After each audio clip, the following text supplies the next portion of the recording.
Well, thank you for coming and making it the trek all the way up here. I know that you said you've never been up this way before, but Yeah, it's a little bit of a mission. so there's no, we're not going to do anything weird. We're just going to chat for a little bit. Now, we met a few years ago at, like we were talking, the Kids Arts Festival. You still doing community art things like that? Yeah, I mean, I'm doing public art. Okay. So I'm a professional public artist. That I just like to do community stuff like that because I feel like there's not enough, especially people of color, Sure. doing stuff in the community that is kind of like considered professional. Right. I Right. guess in a way, Right. because there's a lot of like little things here and there, but just like big deal projects, For sure. big budget projects. For I sure. think there's not enough. And I think like with what you do, there might not be enough representation as far as like you are allowed to do that and you can find success in it. You know what I mean? Right. We're here with Oscar the artist. I'll let you, maybe introduce yourself a little bit. Tell us, you did say you're a professional public artist, but, tell us a little bit more about yourself. So my full name is Oscar Alberto Bogran, and I mean that's obviously I was born in Honduras in Central America, and I moved to Brooklyn when I was about 7 years old. Awesome. My family, from an immigrant family, Right. Came over illegally, may I add. Okay. But I'm legal now. Yeah. I didn't know. I didn't want to get hairy here. I don't know because it's going on the internet. I'm legal now, so just in case anybody gets any ideas, Yeah. start calling immigration or something. But no, I became a citizen when I was about 16. Dope. Okay. And that's actually the first time I discovered upstate New York. Really? Because I had to go to Albany, to the main courthouse in Albany. Gotcha. To get sworn in and stuff like Wow. that. I knew about upstate New York before. My father actually was a huge fishing guy. Okay. And since Honduras. Sure.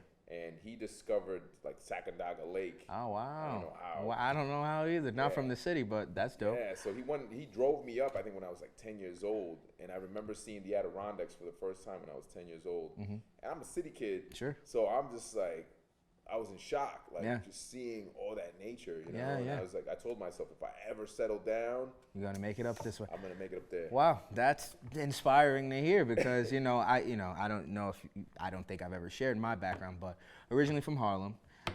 When I moved up here, I was nervous because I thought everything was far out in the country and you know what I mean, and the quietness was very intimidating coming up here. I think the only noise I heard was like the midnight train that would come through and honk its horn. Yeah. So like that was a lot to cope with coming from sirens, dogs, people, all that stuff. Right. But as time went on, I do love that I was able to get out of the city and kind of find myself in this environment, whereas maybe that environment would have been good for what it offered, but having grown and found myself in a place where I'm allowed to be maybe a little more free, a little bit more myself. I think that might have been a little bit more beneficial. Having grown up in the city, you have to grow up a little quicker. You get exposed to certain things that people up here never see, Right. and that just shapes you into a different type of person. Not to say it's good or bad or anything different, but I think genuinely I might not have gone the route that I'm going today had I still lived down there. So it's cool to hear your background. I'm glad to hear that you're legal and doing all that good stuff. And just to give you a little background on how we met, I was doing the little community outreach a few years ago, walking around, and you were doing this installment where I'm pretty sure it said love, or the message was something with love, and I'm all about that stuff. So I was like, let me go up and talk to this guy, and you were super open and welcoming, and you allowed me to do a little star something or other. And actually, I think you painted my jacket, my love jacket, which is for sale for $3 million. But so that was kind of the inception of this working relationship, and I'm glad we were able to keep in touch throughout the years, because now having you sit down, and I see you doing a lot more things in the community in Albany and things like that, and I just want to touch on that a little bit. So what are you involved in nowadays? So since you saw me, that Kids Art Festival, I was teaching kids like graffiti art. Sure. And so we did like some panels outside, and kids actually got to spray and do stencil work and stuff like that. And yeah, since then, that was basically, I think, my first community art project. Awesome. Wow. Since then, I've done, I think, just in Schenectady alone, about 3 large murals, one in Albany too, so Awesome. like 4 murals in the Capital District. The largest one, which is in Schenectady, was about a $35,000 budget. Wow. It's a 3-story building. It's Wow. the Habitat for Humanity Oh, building. okay. Yeah. So that one was huge. And right now, I'm working with people in Schenectady, some big namers, big name people that probably don't want to be named. Yeah. But I've always bumped into them like in networking type Sure. things, Sure. and they always approach me like, how do we get more like arts in Schenectady? Yeah. And I told them, hey, we need a fine arts gallery, like Yes, something absolutely. like MoMA or MoCA, Yes. you know. And they're like, okay, so how do we do that? You know, like, well, we need a space, we need and that's going to cost money and promotion. So some of the people that got involved worked with the city. Okay. They were entrepreneurs, wealthy people within the community. And we came up with this idea called Gallery 5. And Gallery 5 is basically pop-ups that are happening where we invite professional A-list artists to present their work. Awesome. And so we just had a show in June, and it blew up. Like our first night, we sold about $15,000 worth of art, Wow. and close to 20 grand when it was all said and done. That's crazy. And then the artists got the benefit, Sure, right? I mean, sure. we got about 20% per sale. But then they got. Yeah, Wow. but they got the rest, and then the 20% is going to a fund that eventually will help us find a home, Okay. a permanent. That makes building. sense. Yeah, but the idea itself is very cool. I think Schenectady as a community has been begging for art, Yeah. more of it, more visual art. I think it is a perfect environment for it. It's just, having it being done. Right. There's, obviously there's a whole bunch of like construction and all that good stuff. So they're trying to build it up and make it look nice. And, obviously I am a resident of Schenectady, so I do see the stuff happening.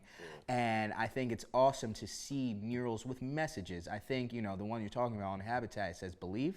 Yeah, And that's like one of the coolest things to me because it's like, it's Imagine. imagine. Yeah, Okay. yeah, yeah. Excuse me. Imagine. But the And- word believe is in there. Okay. It's in Okay. there, yeah. Got you. But imagine it's like it's something so simple. But living in Schenectady, you don't see enough of that type of stuff. Schenectady is a very old city. It has its roots in like GE and all of that, working class stuff. So it's the relics of that still exist. And I think more recently, what the community is trying to do is bring in more contemporary stuff, more stuff for the youth, I guess. And I don't think you specifically deal with youth, but I think it was very cool to kind of show children how to, art's not always bad. I think there was a misconception that art isn't good or it might not be what you want to pursue. I haven't been a musician my entire life. I've heard that plenty with, you might not find a career in that. You know what I'm saying? And it's Right. like, that's old. That's It's a hobby. It's a hobby, exactly. Yeah, Things you like can't- that. But it's like at this point, people are able to find success in their hobbies, and I think it's more fulfilling to do those things. You know what I mean? Like for someone like you, I don't see you sitting in a cubicle, you know what I'm saying, doing that same thing. I just don't see I it. tried it. And Yeah, I think it's good to have tried it because I think without trying you're doing yourself a disservice because now you're just telling yourself, nah, I wouldn't like it. Right. Try it, see how it works for you. If it doesn't work, there's always time. There's always something else. You know what I'm saying? Just hearing how you speak about stuff, the passions that you have, what you're involved with, even the voice that you have. You know what I mean? You could probably be on the radio or something like that. Yeah, But well, I like, used to MC too. look at that. Look Growing at up that. in Brooklyn, Okay, yeah, it especially makes in sense. the 80s, Right. like it was like hip hop was forming, and Right. it was just like you had to be. And you're from Brooklyn, you gotta Right. be loud. Right, you got- Everybody was loud. If you Yeah. were that quiet kid, Yeah, you're gonna you get got looked punked over, all the right? time, Yes, It's yes, just yes. like you don't want to get punked. Yeah, and then that's a whole nother thing that's like that builds a certain type of person where you have like I don't know if it's tougher skin, but maybe you have a different. You're more resilient. You're more resilient, I'd Yeah. say, yes, and maybe that's lacking, generally speaking, these days, where we find ourselves in positions where people aren't able to accept maybe things aren't what you want them to be, but maybe they're what you need them to be. And I think, by doing things and trying them out and testing and, taking the risks and stuff, you subsequently make that decision for yourself. I've tried it, I've done it, I didn't like it, but at least I did it. So now it's not avoidance per se, it's more or less, I've done all of those things and I don't like it. Now what I want to do is something that's more fulfilling for me, and in turn, hopefully that helps other people and stuff like that. So with what you do, obviously this is something that you've dove into. What is the goal, I guess? What is the end all be all? So I did get a master's degree in fine arts. Awesome. From Tufts University, and while I was doing that, I was able to rub shoulders with some Ivy League, high-end, rich people, and I started realizing that there's a market for high-end art, and it's multi-billion-dollar industry. Sure. I grew up as a graffiti artist. I was happy if I got $100. Right. Right. But then I saw artists like Damien Hirst, Jeff Koons, who are making millions, and they're still alive today. Right. People always say oh, you got to die first. Right. For your art to be appreciated, yeah. No, there's artists right now that are making stuff right now that are making millions, and their stuff is not mind blowing. Right. I mean, it's nice. Right. But it's not like a Picasso. Right. And so I thought, hey, if they can do that, I can definitely do that. Yes, so absolutely. my end goal is to be one of these Jeff Koons type of artists. That's awesome. And the thing is that most of these artists are still predominantly white. So being a Latino artist from a different country, no less, to be able to get to that level is my goal. I want to break that barrier. Yeah. Because these are very exclusive clubs. Sure. To get art itself is super exclusive. Super exclusive. Yeah. So I mean, that's awesome to hear. I think it's inspiring for me because by nature, growing up how you grow up, being a kid of color, you know what I mean? You always have that in the back of your mind that you want to be somebody, but also you're going to be that person of color. You know what I mean? It's not just going to be I'm Oscar and I'm the artist. I'm Oscar, the Hispanic artist who, you know what I mean? So it's how do I make that the best for me? And I think for you and what you're doing, not just for the kids in our local communities, but it goes bigger than all of that. You know what I mean? I think that you are an inspiration for, the people from your country and things like that to where, or, immigrant families, things like that. You can do it. You know what I mean? You're not the only story. There's been stories for years and years and years. But at the same time, just maybe those stories didn't hit. Maybe Oscar's story is going to hit somebody in their heart to say, oh, well, you know what? That is what I want to do. Right. But also your aspiration to kind of get into those circles where I call it a secret society, that art world. You know what I mean? I don't even understand art really. I see things that I like, and I would, but I'll buy the fake one. You know what I mean? Because I don't know. You know what I mean? But when you get into those rooms, those are conversations you've never heard. Those are things that you've never seen. And I think with us doing this kind of discussion, we're kind of bringing a certain tier of that to a more accessible plane. But there's still those conversations. I would love, 10 years from now, if it takes that long, if you're doing your fine art thing, I want you to come back so we can hear all those discussions in those closed rooms and stuff like that. Because that's stuff people don't hear. We just hear what, is put out to the world where it's like, oh, no, you'll never get there because they're rich and, that's not for you. We're recording this in Saratoga, New York. It's one of those places where they have those elitists, if you will. Exactly. Yeah, and there's just certain things, there's certain places and things that we won't see just being where we are. So I'm really rooting for you to get to that point. I think you really have the talent. I think you have the drive also. I think also maybe the experience as well to get out there and do those things. And I think I'm talking to you right here, and this is a very short discussion, but even just in this short amount of time, you have a sense of calm about you that you could be a crazy person outside of here, but as I talk to you, you have this sense of calm where a lot of people just don't have that. And I think that helps you navigate this world where it's, yes, you are an immigrant, you know what I mean, and there can be things that can be very discouraging in this world, you know what I mean? And you could very well say, "No, I'm not going to do that anymore because it's hard, or it's, you know, not worth it, and it's just not seeming to pan out." But from what I'm hearing, it sounds like you are doing things, you are currently involved in stuff that is making a difference, and I commend you for that. But also, it's like you are on a journey, and I think this journey is going to come and pan out to where you want it to, and I'm curious to see what all of that looks like.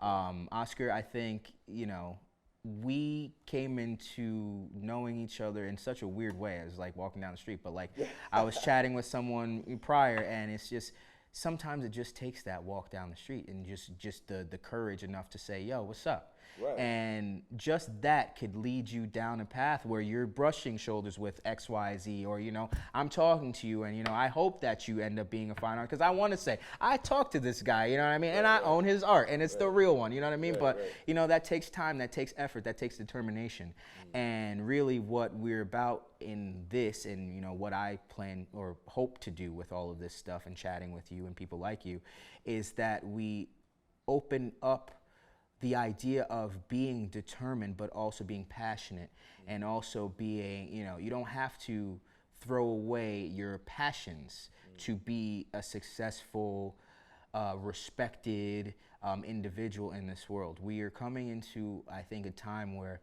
things are shifting very drastically. You know, the old white people who ran this country and ran society as it was, I think, just by nature, things are shifting to where that's not necessarily the powers that be anymore.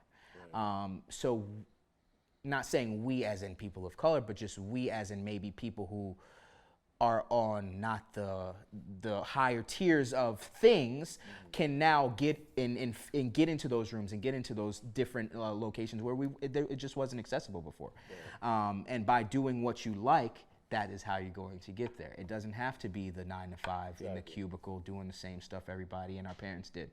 You know what I mean? Like, you can do something different, and, you know, thank you for allowing me to get that perspective from you, because it's all about perspectives, man. It's all about sitting down, talking, talking, having these chats, you know, providing experiences. I had no clue that you didn't even come from up here, but I mean, I can hear it in your accent and things like that. But just, you know, it's been watered down. Oh yeah, I but mean, that people say that, but, you know, when you're really from there, you can still hear it. You know what I mean? You can still hear it. Yeah. You know, I moved down to Charleston, South Carolina for a while, and like they're like, "You're from New York." I'm like, I sound the least like New York. You know what I'm saying? But it's like, you know, you go somewhere else and it's like, whoa, okay. Yeah, when I was in Boston, it was the same thing. But like, how do you know? But it's just those little things, those nuances and stuff like that. I really want to curse. But like, that New York. Yeah, it is, and I'm sorry. But you know, the little nuances that make you an individual, but also allow us to be a collaborative community. I think we're going to chat a little more later on and talk about some things. And I mean, I want to talk more about this mural stuff because, you know, I think you're doing a lot with that, but also I have opportunities and stuff like that. But thank you for coming on, Oscar. Thank you for having me. It was a good chat. Thank you for trekking all the way up here, and we'll talk soon. All right. Love discussion. Woo! Sorry, Jake. Sorry. I literally do that almost every time.